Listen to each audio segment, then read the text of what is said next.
Going to talk about what to make in your pre-workout. Years ago, I read after taking different pre-workouts and finding that you'd take a pre-workout, then it wouldn't work anymore, and you'd be stuck. And then you'd be like, you'd actually lose your gains because you could never get the same pump that you had. So those pre-workouts I was taking were like NO Explode, black powder, tons of caffeine. So I read an article in Men's Health. It says, don't take the pre-workout, just drink a cup of espresso. So I did that for years. I was just drinking espresso or coffee, and it was okay, but I was missing something. And I think John Meadows talks about EAAs, essential amino acids. And I really like the EAA, but I like BCAA more. Essential amino acids, the jury's still out. Right, Daisy? However, so I decided to start making my own pre-workout drinks. And I couldn't find one that had everything I liked. So what we did was we got this PVL Canadian brand, vegan fermented. There's also a Game-Aid version of this, which is really good too. This doesn't have a lot in it. It's mostly just BCAAs.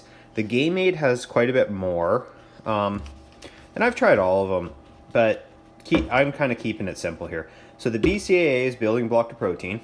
Creatine, we all know what that does. Citrulline malate, this can give you a massive pump if used correctly. You need to use quite a bit of it because it's malate, it's 2-to-1. So I think the recommended dose for citrulline per dose is 6 grams. So I take about 2 small scoops, and it's probably about, I measured out, it's probably about 4 to 5 grams. That works quite well. This tends to boost testosterone, and I just started using it. Take it or leave it. It's cheap. You don't need much of it. I think they say 3.12 grams. I like Allmax. Send it. I'm not particular on creatine. I've tried them all. Sometimes I'll follow up with a Purple K pill after my workout with all my other vitamins. We'll get into that later, another day. There's my Tim Hortons. Tell him from Canada. And then you mix it in a liter or so of spring water.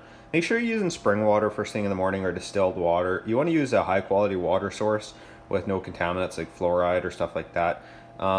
Use spring water, reverse osmosis, distilled, stuff like that. So you mix all that up and you're good to go. And usually when I drink about half of it, I'll mix another water bottle in there. And I just keep my water in the fridge. I got this fridge for $100 delivered, and I keep a 24 case in there at all times. I got some sparkling water in there for my mixed drinks. Right, Daisy? And this is all freezer on this side. So keep lots of good meats, some protein bars, some Fireball for the good old times. So this is good too, you know. You just get a stack of frozen meat, $5. That's like a lunch. You eat that with like an apple or something. You're just crushing it. No brainer. So today we're going to do some dips, and this is going to be an all-in-one video today. So you did your pre-workout. I haven't drank it yet, but I'm about to. And so today we're doing reverse dip. I call it tricep dip because it's not isolating the chest. We're going to try and isolate the tris. So how many reps is enough? How many reps is enough? Well, I say anywhere from 10 onwards gives a guy a pump. Or a girl. 1, 2, 3, 4, 5, 6, 7, 8, 9, 10, 11.